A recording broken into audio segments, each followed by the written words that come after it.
antara mabuk kuasa dan logik akal. Ahad lalu, Presiden PAS Tan Sri Abdul Hadi Awang mendedahkan pernah dihubungi beberapa kali daripada orang tertentu yang kononnya menawarkan kerjasama dalam kerajaan perpaduan. Beliau bagaimanapun mempersoal tawaran itu dengan berkata ia sepatutnya memberi kelebihan kepada PAS kerana PAS itu mempunyai kerusi parlimen lebih banyak daripada parti lain. Rupa-rupanya ia adalah kisah lama ketika selepas pilihan raya umum ke-15, PRU15 dan dibangkitkan kembali hasil halusinasi dan mabuk kuasa sang Presiden.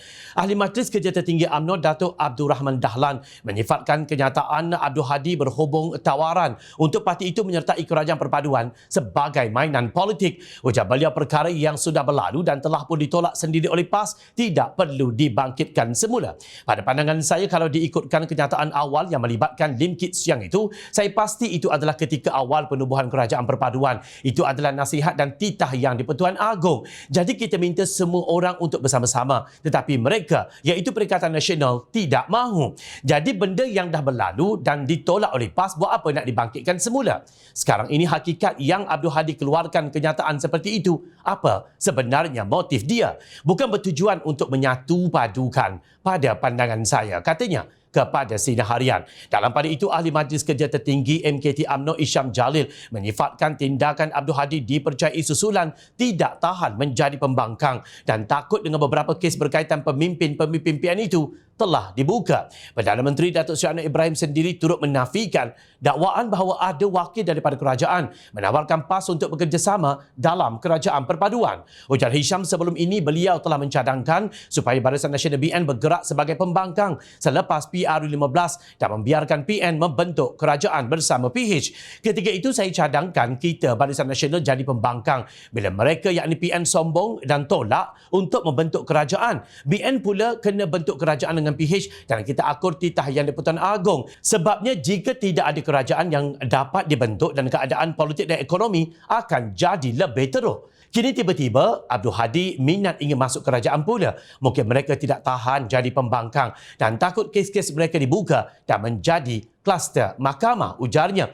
Di samping itu, wanita Pakatan Harapan PH Kelantan mempersoalkan motif kenyataan yang dikeluarkan PAS mengenai parti itu yang didakwa diajak menyertai kerajaan perpaduan. Timbalan ketuanya Dr. Hafizah Mustaqim mendakwa hairan dengan kenyataan berkenaan terutama ketika menghampiri pilihan raya negeri. Kita pun hairan kenapa selepas pilihan raya umum ke-15, PR15, PAS mengeluarkan kenyataan begitu. Apa motif mereka? Dengan kerajaan perpaduan yang begitu kuat, kita fikir logikkah? Dari segi kewajarannya, katanya kepada Sinar Harian semalam. Bagaimanapun, Dr. Hafizah yang juga Ketua Angkatan Wanita Amanah Negara Awal Kelantan berkata, dalam pilihan raya negeri tidak lama lagi, parti itu berharapkan kemenangan.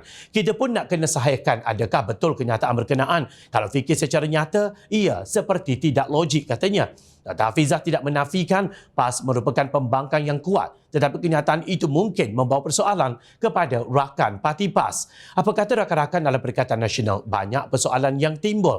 Tambahan lagi kenyataan berkenaan menjelang pilihan raya, katanya. Jelas kenyataan PAS itu tidak ubah seperti bermimpi di siang hari. Sungguh tiada sebab untuk parti itu ditarik menyertai kerajaan, sedangkan gabungan sedia ada telah membuktikan mampu mencapai kestabilan politik yang kukuh.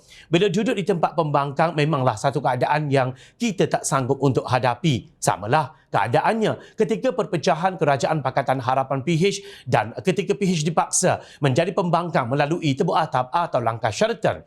Tetapi tidak adalah pula sampai PH mengigau dan meroyan tengah malam mencari helah untuk tarik sokongan menjadi kerajaan.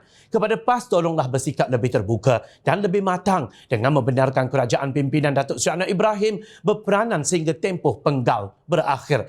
Sekiranya terdapat kegagalan, maka perlu dihadapi dalam suasana pilihan raya dengan membuat tawaran baharu yang lebih baik daripada kerajaan sedia ada. Berhentilah mabuk kuasa. Kata anak jantan, macolah sikit, janganlah lembik sangat.